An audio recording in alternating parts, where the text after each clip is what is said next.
Parallax Tiny Tutorials. BlocklyProp allows users over the age of 13 to share their projects in the Community Projects section of the main page. Here the latest projects are listed at the bottom of the page. Users under 13 aren't allowed to share their projects for privacy issues. Their projects would remain listed under the My Projects section and they can always access them there. Let's look at an example. When we click New Project, we'll go and we'll begin a new project and we will call it Choose. That way it'll show us that we can choose how the project is shared. In this particular case, we'll make it for the Propeller Activity Board.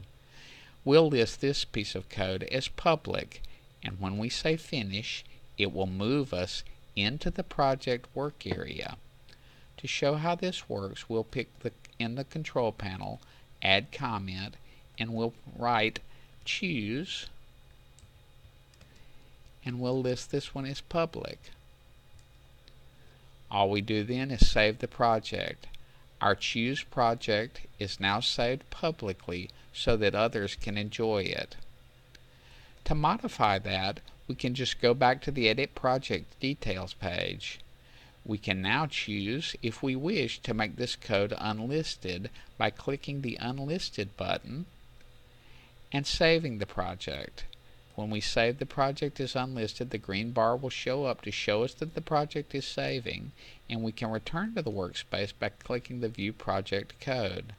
Let's now change our comment to say that our project is officially unlisted. When we save that, the new Choose program will be saved as unlisted. We'll return one more time to the project details page and show you one other feature.